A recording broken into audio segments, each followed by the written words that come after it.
मैंने हाल ही में एक नया रूममेट रखा था। पूरी स्थिति ऐसी थी जो शायद कभी होनी ही नहीं चाहिए थी, लेकिन मुझे किराए में मदद के लिए किसी की जरूरत थी। इसलिए क्रेगलिस्ट पर एक पोस्ट डालने के बाद वह मेरे घर आकर रहने लगा। उसका नाम ग्रेग था और उसने पहले ही मुझे बता दिया था कि उसे सोते समय कुछ अजीब समस्याएं होती है, नींद में बोलना, नींद में चलना और नाइट टेरर्स।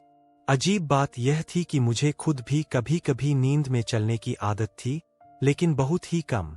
पहली घटना लगभग एक हफ्ते बाद हुई, जब मैंने आधी रात को उसे चीखते हुए सुना। हम दोनों घर के अलग अलग सिरों पर अलग कमरों में सोते थे, इसलिए आवाज दूर से आ रही थी, लेकिन इतनी डरावनी थी कि मैं उसे देखने उसके कमरे की ओर दौड़ पड़ा। जैसे ही मैं उसके कमरे के पास पहुंचा, चीखें रुक गईं, तो मैं वापस अपने बिस्तर पर चला गया। अगले 1 महीने तक कुछ भी नहीं हुआ। मैंने नोटिस किया कि उसके पास कोई दोस्त या परिवार का सदस्य मिलने नहीं आता था, और नहीं मैंने कभी उसे फोन पर बात करते या मैसेज करते देखा। फिर एक और रात, अचानक ग्रेग फिर से वही चीखने लगा।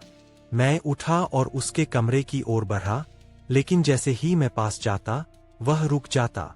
फिर एक रात, मैं अपने ही कमरे में चीखने की आवाज से जाग गया। घबराहट में मुझे कुछ दिखाई नहीं दे रहा था, इसलिए मैंने बेडसाइड लैंप जलाया और वह मेरे बिस्तर के पायदान पर खड़ा था। उसने सोने के कपड़े पहने हुए थे, एथलेटिक शॉर्ट्स और एक टी-शर्ट। मैं डर के मारे चीख पड़ा, जिससे वह जाग गया।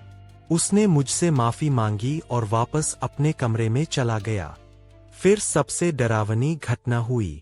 लगभग 2 रात बाद, मैं किसी धातु के टकराने जैसी आवाज से जाग गया।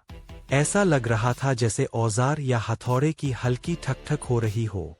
मैंने लाइट जलाई और देखा कि ग्रेग कमरे के एक कोने में घुटनों के बल बैठा हुआ किसी चीज पर काम कर रहा था। लाइट जलते ही वह बिल्कुल स्थिर हो गया, फिर धीरे धीरे अपना ऊपरी शरीर घुमाकर मेरी तरफ देखने लगा। उसकी आंखों में कोई भाव नहीं था। मैं बिस्तर पर लेटा हुआ उसे देखता रहा। मैं इतनी बुरी तरह डर गया कि चुपचाप बिस्तर से फिसलकर उठा और घर से बाहर निकल गया। मैंने पास ही एक खाली चर्च के पार्किंग लॉट में अपनी ट्रक में रात बिताई। सुबह करीब 8 बजे जब मैं वापस घर लौटा, ग्रेग गायब था। उसका सारा सामान भी गायब था। ऐसा लग रहा था जैसे वह कभी वहां रहा ही न हो। मैं उसके किसी दोस्त या परिवार वाले को नहीं जानता था, इसलिए उससे जुड़ा किसी को फोन भी नहीं कर सका। दिन हफ्तों में बदल गए और हफ्ते महीनों में। जब लीज खत्म होने के बाद मैं घर खाली कर रहा था और अपने बेडरूम का सामान निकाल रहा था, तब मैंने उस कोने में देखा जहां आखिरी बार ग्रेग घुटनों के बल बैठा था। वहां एसी का फ्लोर वेंट ढीला था। जब मैंने उसे खोला, तो अंदर एक लिफाफा मिला। उस लिफाफे में मेरी सोते हुए ढेर सारी तस्वीरें थीं। हर तस्वीर के पीछे हाथ से तारीख और समय लिखा हुआ था। वहीं एक और चीज थी, एक झाड़ू का लकड़ी का डंडा, जिसे घिसकर नुकीला बना दिया गया था। मुझे पूरा विश्वास है कि उस रात ग्रेग मुझे मारने की तैयारी कर रहा था, और शायद उसे यह एहसास हो गया कि यह उसका नींद में चलने वाला रूप था जो ऐसा करने वाला था। उसने मेरी जान बचाने के लिए घर छोड़ दिया। ऐसा लगता है कि वह लगभग हर रात मेरे कमरे में आता था और उस झाड़ू के डंडे को एक घातक हथियार बनाने पर काम कर रहा था, और मुझे कभी आहत तक नहीं हुई। आखिरी रात तक, जब मैंने उसे देखा। किसी भी तरह का निर्णय लेने से पहले मैं यह कहना चाहती हूँ कि उस समय और उससे पहले भी मेरी मानसिक स्थिति ठीक नहीं थी। मैं एक बेहद कठिन ब्रेकअप से गुजरी थी, आत्महत्या की कोशिश कर चुकी थी, वापस अपनी माँ के घर रहने आ गई थी, और फिर एक ऐसे दोस्त द्वारा यौन शोषण का शिकार हुई जिस पर मुझे भरोसा था। उस समय मेरी लोगों को पहचानने की समझ बहुत खराब हो चुकी थी, और मैं अपने जीवन के सबसे निचले स्तर पर थी। माँ के घर में कई महीने बिताने और उस यौन शोषण के बाद मुझे एहसास हुआ कि मुझे उस माहौल से बाहर निकलना ही होगा और दोबारा अपने पैरों पर खड़े होने की कोशिश करनी होगी। मुझे किराए पर एक सस्ता घर मिला और मैंने अपनी जिंदगी फिर से शुरू की। वह जगह खास नहीं थी, न तो आरामदायक, न ही अपनापन देने वाली, लेकिन अस्थायी तौर पर काम चल सकता था। वहां रहने के थोड़े ही समय बाद, अभी भी मानसिक रूप से अस्थिर होने और खुद की देखभाल न करने की हालत में, मैंने जो भी नशा हाथ लगा उसका इस्तेमाल शुरू कर दिया। कई तरह के साइकेडेलिक्स, LSD, मशरूम्स और MDMA। जिस किसी ने भी MDMA लिया है वह जानता है कि वह आपको असाधारण खुशी और संतोष का एहसास कराता है, और उस समय मेरे पास इनमें से कुछ भी नहीं था। लेकिन यह झूठी खुशी के छोटे छोटे पल मेरे दिमाग की बची खुची सेरोटोनिन भी खत्म कर देते थे, और उसके बाद मैं पहले से भी ज्यादा खाली महसूस करती थी। इसके अलावा आत्महत्या की कोशिश के बाद मुझे अचानक मेरी सारी दवाओं से हटा दिया गया, क्योंकि मैंने उन्हीं दवाओं का इस्तेमाल खुद को नुकसान पहुंचाने के लिए किया था। इसका मतलब था मेरी नींद की दवा भी बंद हो गई, और उसके साथ ही मेरी पुरानी अनिद्रा वापस आ गई।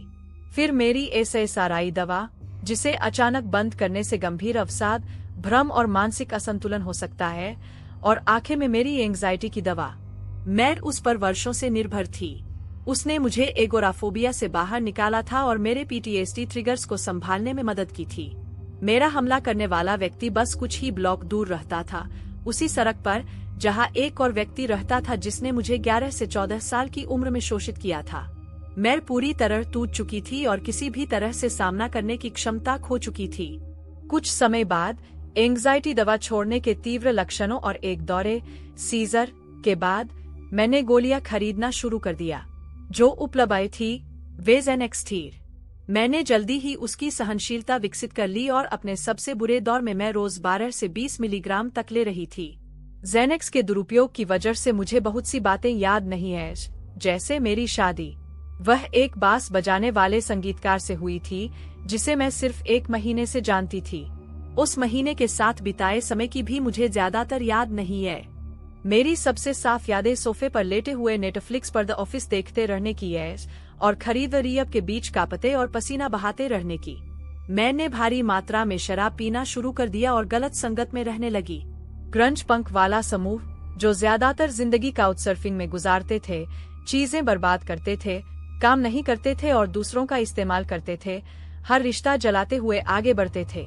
मैं उस हालत में थी कि मुझे परवाह ही नहीं थी, इसलिए मुझे उनकी संगत अच्छी लगने लगी। उन्हीं में से एक व्यक्ति था जिसे मैं यहाँ साइड शो बॉब कहूंगी। वह धीरे धीरे मेरा सबसे अच्छा दोस्त बन गया, यहाँ तक कि मेरी शादी में उसने मेरी मेड ऑफ ऑनर के रूप में ड्रेस पहनी थी। वह अक्सर महिलाओं के कपड़े पहनता था, इसलिए नहीं कि वह ट्रांसजेंडर था, बल्कि इसलिए कि उसे ऐसा करना पसंद था। लोग उसका मजाक उड़ाते थे, लेकिन मुझे अच्छा लगता था कि उसे दूसरों की राय की परवाह नहीं थी। वह दयालु और मूर्खतापूर्ण हंसी मजाक वाला लगता था, लेकिन क्योंकि वह महिलाओं के कपड़े पहनता था, वह अक्सर मेरी अलमारी में घुस जाता था। यह भी कहना जरूरी है कि बॉब की स्वच्छता बहुत खराब थी। वह डिओड्रेंट नहीं लगाता था, बहुत कम नहाता था, और उसके पैरों से इतनी बदबू आती थी कि वह कारपेट में हमेशा के लिए बस गई। यहाँ तक कि मेरे वहाँ से जाने के बाद भी वह अक्सर शाम करीब 4 बजे सोफे से उठता और अपनी पिज्जा डिलीवरी की नौकरी पर भागता। वह न तो नहाता था, न दांत साफ करता था। कई बार वही यूनिफॉर्म पहन लेता था जिसे वह हफ्तों से पहन रहा होता, जिसमें सस्ती घास, पिज्जा की चिकनाई और पैरों की बदबू बसी रहती थी। नए साल की पूर्व संध्या 2016 में मैंने अपने उस समय के पति को छोड़ दिया। एक गंभीर विथड्रॉल के बाद, जब मैं उसके आसपास पूरी तरह होश में थी, तो यह साफ हो गया कि वह मेथ का इस्तेमाल कर रहा था। मुझे पहले से शक था, मैं खुद भी बहुत पहले मेथ इस्तेमाल कर चुकी थी, और मेरे परिवार के कई सदस्य भी। आप इसे पहचान लेते हैं। उसने मुझसे शादी से पहले ही जान लिया था कि मेथ मेरे लिए पूरी तरह अस्वीकार्य है। मेरे भाई का जेल जाना, मेरे पिता का हार्ट अटैक और उनकी मौत, सब मेथ से जुड़े थे। यह सब जानते हुए भी उसने मुझसे झूठ बोला। मैं खुद को भी इसके लिए आंशिक रूप से दोष देती हूँ। जब आप एक अजनबी से शादी करते हैं तो ऐसा ही होता है।